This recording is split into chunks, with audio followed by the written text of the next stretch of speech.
ଝୁଣା ମୁଁ ଯୋଉଟା କହିଥିଲି ଆଣିଲୁ କି ରେ? ନାଇଁ ଭାଇ ନାଇଁ ଫେରି ଆସିଲି। କଣ ପାଇଁ ଫେରି ଆସିଲୁ? ମଦ ଦୋକାନକୁ ଯାଇଥିଲି ଭାଇ, ପ୍ୟାକେଟରେ ଦେଖିଲା ବେଳକୁ 10 ଟଙ୍କା ଉଣା ଅଛି ଭାଇ।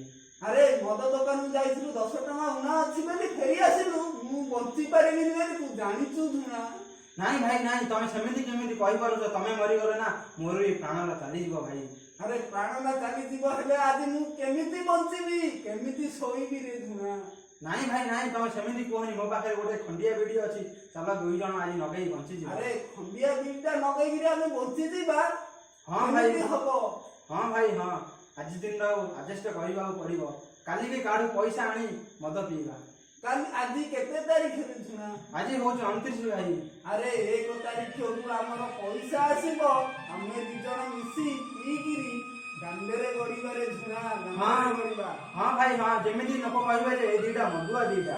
ହଉ ରେ ଝୁଣା, ଚାଲରେ ସେ ଖଣ୍ଡିଆ ବିଡ଼ିଟା ଆଣେ ଲଗେଇବା, ପିଇକିରି ଶୋଇବାରେ ଝୁଣା। ହଉ ଭାଇ।